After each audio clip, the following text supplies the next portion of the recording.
Well, now I feel stupid. I thought I was recording, and I hadn't been. It was just in picture mode, so I will try this again. Hello everyone.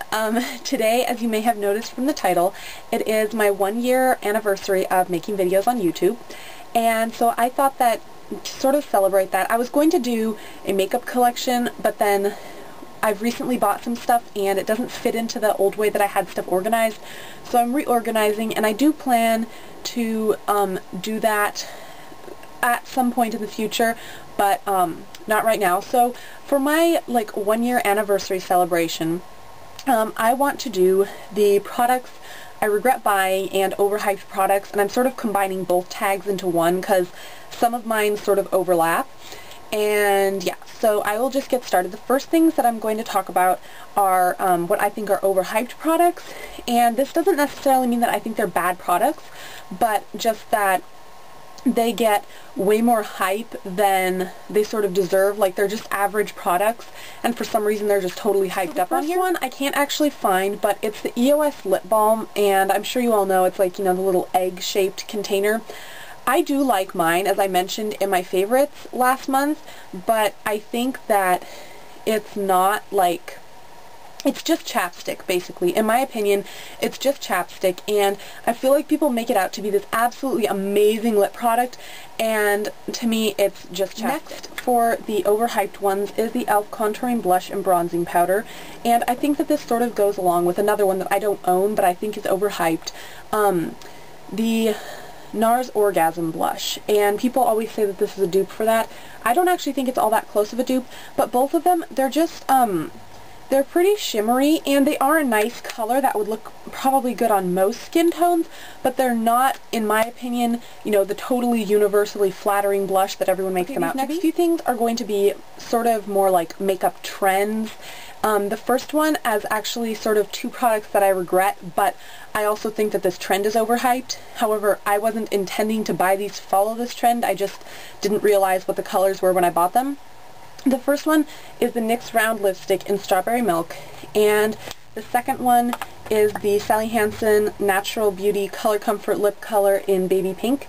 And for both of these, I really think that both the baby pink look and like the concealer nude lip look are just not flattering on most people, and yet so many people are doing them. Two nail colors. The first is this sort of like minty green, and I do like this color, but I don't think that it's necessarily flattering on everyone, and it was definitely way hyped up on here. And the second one is, I have the Rimmel Lasting Finish Pro in Steel Gray, but of course this is the dupe for Sephora by OPI's Metro Chic, and it is a nice color. I do like it, especially for fall, but I just feel like, I believe it was Lollipop 26 who first started wearing it, and people just sort of like grabbed onto that and made it some holy grail product that was like the absolute it color for nail polish. Another product that I think is way, way, way overrated is, I only have one because I've thrown out all my other ones, and I do sort of like this one, but either the Liplicious or the Beauty Rush lipsticks from Bath & Body Works or Victoria's Secret, I think that they're just so sticky. They're like $7. For that price, I would just go, you know, spend $1 or $2 more and buy a Revlon lip gloss. I really do not, the only attraction to these really is the scent. So, you know, I like this one, I like the watermelon scent, but these are not by any means amazing products. Okay, next I have a couple eye bases. The first is the NYX Jumbo Eye Pencil, and part of the reason I think this is overrated is because it is so hard to use. And I know NYX makes it like just in a pot, and I know you can depot these, but I mean, okay, the cap is broken, first of all, so like it doesn't really stay on here. When I tried to sharpen it in a large pencil sharpener, the tip just broke off. You have to buy a special large pencil sharpener just to be able to use more than, you know, the original tip that it comes with, or else you have to depot it. It is a very nice base. It is, you know, it makes colors stand out very vibrantly, but I don't think it's necessarily something you need for everyday eye looks unless, you know, you put on clown makeup every day or something. And I mean, that's not intended to be like an insult at people who wear bright colors. I'm just trying to say that I don't think that everybody, or I don't think that most people, wear really bright colors every day, and that's definitely, at least in my opinion, what this is more geared toward. Then the Revlon Illuminance Cream Shadows. I like these okay, but you do get a pretty small amount of product, and at least for me, like, I don't use these two darker colors at all, so basically I paid, actually I don't remember how much I paid. I think I got these on sale and this ended up only being like $3, but basically, you know, you'd be paying like $7 for just these two colors. And I do like them. I think they make good bases, but I think that my e.l.f. $1 primer works just as well. Finally, for my overrated eye products, the Wet n Wild Color Icon palettes. Now, I do think that these are good products, but they are, in my opinion, way overhyped on here, and I don't think that they're actually that amazing. They're nice for the matte shadows, but at least for me, pretty much all of them, the two colors down here are really dark color. First of all, I don't use dark colors. Second of all, I don't find myself using them all that much. So I have used these. I do think that they're, you know, at least decently okay products, but I think that they're way hyped up over on here overall. Now onto some face stuff. The first things that I have are two Revlon foundations. This is the Color Stay and the Photo Ready. Both of these, okay, well first I'll talk about the Photo Ready. This just made my skin feel gunky. It was a bit orange on me, which is unusual because I have like yellowish skin already. Things aren't usually all that orange on me, and this is like a yellow undertoned one. So, I don't know, I didn't really like this one. Then the Color Stay, I really wanted to like this one because it seems like it's such a favorite on here. Did not work for me. It smells like paint. And when I would put it on, okay, you can see right here. Actually, I don't know if it's going to focus. But I got the combination oily skin formula. So, unless they mispackaged it, I got the one that's supposed to be for oily skin. It felt like I was rubbing oil on my skin. It just made my skin feel disgusting and greasy, and, you know, it made me feel like my pores were getting clogged. I did not like this at all. I don't understand why so many people like it. Maybe if you had really dry skin, this works for you, but a lot of people say that it's good for people with oily skin. And this did not work for me at all. Finally, for my overrated products is the Rimmel Fix and Perfect primer. I don't really have much to say about this. It's not like I hate it, it's just it didn't do anything. Now on to the products that I regret buying. The first one is this Physicians Formula little, oopsie, trio thing. And this has, I actually have them out of order, but it has like a concealer, a green concealer to conceal redness, like a regular concealer just to conceal over top of that, and then a highlighter, and I don't use these. The green one is really green. You can see that there. Even if you blend that out, that is still going to look green.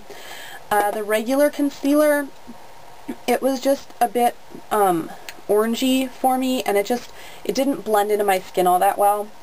And then the highlighter, I didn't use really. Yeah, it looks like that. So there's those three. I just didn't find that I really used them, and they were pretty expensive, so definitely wish I'd just saved my money on these. Another face product that I regret buying is the e.l.f. Studio Warm Bronzer. Now this isn't because it's a bad product. I love the golden bronzer, but the warm bronzer was too dark for me. So if you have a lighter complexion and just want to use it as a highlight, because all of it is shimmery, so if you just want to use it as a shimmery highlight, definitely go for the golden bronzer. Next up for face is the Physicians Formula Shimmer Strips Blush. Now I have some of the regular, like the more neutral toned ones. Those I do like as eyeshadows, but this blush, it's so shimmery, almost to the point of being glittery, and I really do not like that about this. And then the NYC Blushable Cream Sticks, and I know for a while I was raving about these, but then they seem to have broken me out, and I never used to get pimples on my cheeks. I had them everywhere else, but my cheeks never broke out. And now I don't know if you'll really be able to see it, but I have pimples like on my cheeks. And I'm pretty sure it was from these. And yeah, I've stopped using them, and you know, it's sort of getting better, but I regret buying these because I love them so much, but I don't think I can really use them. So then I have two e.l.f. Duo Cream eyeshadows, and in general I like these, but the reason I don't like these is this is coffee and cream, and this is sugar cookie. And the white side in this one and the yellow side in this one are just filled with chunks of glitter that just make it impossible to use. Okay, so then I have the L'Oreal Wear Infinity for Light Eyes Quad in Forest Light. First of all, this is horribly cheap packaging. This thing just pops off with like barely any effort, and the colors are really not that pigmented, and for the price that you pay for this, I definitely don't think that this is worth it. Same sort of deal with this Revlon Color Stay Mineral Eyeshadow, and if I can get it open. Okay, well I can't get it open. Anyway, this one is in Tiger Eye, and I actually really like the colors, but same sort of thing. You can't, the color payoff is really bad, and I didn't buy this for full price. I actually have 3 of these. I bought them from Big Lots, but with this one, let me see if I can show you. Okay, this thing just sort of pops out, and I don't know if that's a common problem, but at least with mine it just pops out. Okay, then I have the Revlon Beyond Natural Cream to Powder eyeshadows, and I really wanted to love this, especially for the price that it is. It's like $7.99 I think, and no matter what I did with these, they creased so horribly, and I could not get them to work. And they're pretty colors, but they didn't really go cream to powder, and even when I tried like sort of setting them with the powder, they still creased. So I really think that this is a huge fail. Ditto for the Revlon Color Stay eyeshadow quads. This is the only one that I've tried, and so maybe the ones, like, as far as I can tell, these all seem to be fairly like light matte colors, so it could just be that they're, you know, light, but there's like no color with these. They all just look sort of ashen when you put them on. They creased even with a base, and I just really was not impressed, which is weird because I love Revlon's lip products, but their eye products just don't seem to work. Okay, so now for a nail polish. This is OPI's Meet Me on the Star Ferry, and the only reason that I regret this, if you saw my most recent haul, is this looks almost exactly like China Glaze Lasso My Heart. So I have both of them, and I realized only after I got them that they were so similar, and I really, you know, wish that I'd saved my money on this and just gone with the China Glaze. Okay, then surprisingly, all of my lip regrets are e.l.f. The first is the Hyper Shine glosses, and I have a bunch of them. I don't know why I kept buying them, because I hate the applicator.